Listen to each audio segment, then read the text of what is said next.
better than those goddamn aluminum blankets you're putting on those fucking kids. Can we get a guitar player in here? Hey, maybe we can get some beds in here. Is there a way to, like, you know, there's just all kinds of shit we could do, I think, that's better than what we're doing. Why would that help, though? What? I mean, the people are still going to come over here. They're still going to be in prison, so you play the guitar. Is that really going to help? No, I'm not saying play the guitar to solve the immigration problem. If that worked, I'm sure the immigration problem would be solved. I'm just saying that the current methodology seems to be a little more sadistic than it needs to be. That's all. I don't know the answer. I don't know what the answer is, but I do know we're converging as a species, and I would imagine that as technology continues to connect us, we're going to be transcending nationalities in a way that aren't going to be palatable to people like Jeff Sessions. And I think that that's that's what's happening. So what do we do now? What would you, like, honestly?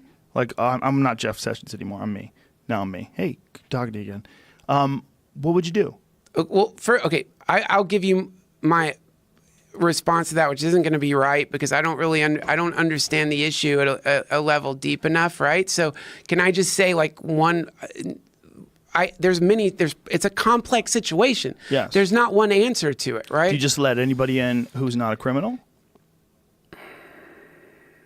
See, here's the thing. How do we detect, it's hard to get in. How do we detect that? Like, but we'd have to have some sort of faith in their records. So we would have to help their record keeping. So really what we want, the way to do it correctly is, first of all, anyone who's attached to us, whether it's Mexico or Canada, make sure they're okay. Make sure that they are viable and stable and help them. That's the real thing. Treat them as if they're a colony of the United States. They're like, not that they're not sovereign, that they're still Mexico, but like treat them like they are connected to us. And we don't want them to be fucked up and crazy. Instead of building up a wall, make it so that nobody wants to come over here.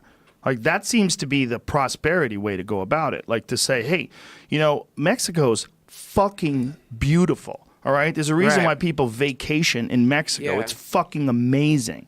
Okay? You go to Punta Mita or fucking Puerto Vallarta or Cabo or Tulum. It's fucking beautiful. Yeah. The idea that it's beautiful and also dangerous and scary and filled with crime, that's fucking stupid. Right. And so then you would go, well, what's the problem here? Well, the problem here is drugs illegal. Drugs are illegal, and the United States wants to buy a bunch of drugs, so all these people are making billions of dollars selling drugs. Yeah. There's only one way to do that. You got to kill cops.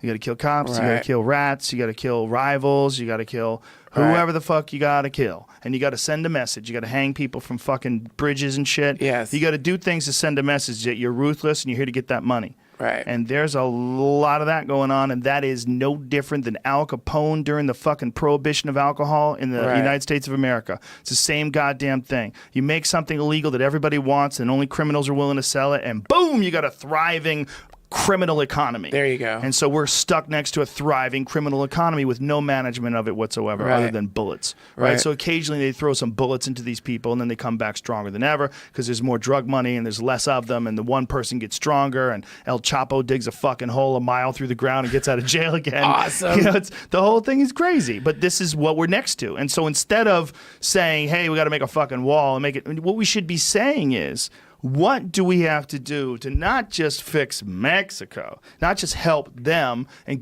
come up with some sort of strategy and a plan to build them up almost as equals, but we got to fix our fucking poor neighborhoods. We got to fix these fucking neighborhoods that have been drenched in poverty since the 1920s. How about fix them? Fix them. How? Put some energy into it. Put some planning. Hire people. The same way Halliburton hires people to fucking rebuild shit we blow up in Iraq. They should be hiring people to figure out how to rebuild these communities. Figure out how to give people jobs. Figure out how to develop community centers so that kids have somewhere to go there where they can learn and be productive, so you're developing less losers. You're giving people hopes and dreams, giving them things that they can put their energy to that make them feel good about life. Right? Give them skills and games that they can play and things they can do where they get good at it, where they develop self-esteem, which is one of the most terrible things about growing up in an impoverished, crime-ridden, gang-infested neighborhood, is you feel like you're nothing. You are nothing. Your life can be taken away at any moment. You got to be careful where you go. Bullets are flying. People are getting killed. People are killing people over words and insults and fucking territory for drugs. And your aunt's on crack and your uncle's in jail. And it just seems like there's no fucking hope. And no one does anything about it. No one does anything. But a few people do things about it. A lot of people dedicate their lives to it. But it's not enough from a governmental level. No one in the top of the organization is looking at this big thing and saying, they're all going, hey, we got to drill more oil. Hey, we got to do it with the resources, What about our greatest resource? Human beings. The greatest way to make America great again is to have less losers. The way to have less losers is you got to find the spots that are sick and heal them. Yes. Yeah. Find these communities that have the momentum of poverty and crime and violence, and it's existed for as long as we can think, for decades. Fix them. Fix them, and have a concerted effort to fix them, and bring everybody together. Bring everybody together, and instead of this idea that we're all separate and we're all fucking two-party right-left nonsense, this civil war between Trump supporters and people want to kick people out of restaurants. How about we all realize that if we're going to treat each other as Americans, if we're going to agree that we're on this team, we got to start acting like teammates. That's it. Yeah. So you don't like what the coach is saying? Let's find common ground. Instead of always searching for the negative in things, instead of reinforcing ridiculous ideas because you know that that's what your team supports. Like I see a lot of people online talking about this immigrant issue, and they either don't have kids or they don't think it could happen to their kids. Their idea is, hey, shouldn't have fucking come over here. You get those kind of people. Broke the law. Shouldn't have fucking come over here if you could. You didn't want to get your kids separated. If you were in the presence of a woman who came over here from Guatemala and she's poor and she's starving and they're taking her baby away and she's wailing and screaming from a primal place in her DNA that the one thing she loves more than anything is being taken away. A baby. Yeah. If that doesn't freak you the fuck out, you're not a part of the team, man.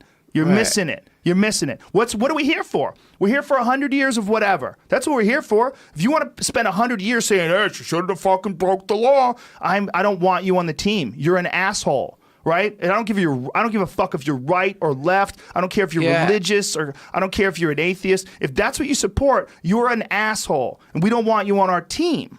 Okay? So, but if you agree with certain economic policies that I don't agree with, and we could have a discussion about it, we could figure out why you agree, and we could figure out why people are allowing all of this money to get into politics. Why are we allowing all these special interest groups and lobbyists to interfere with our laws and influence our politicians and create all this shit that we don't want? Well, here's the number one reason.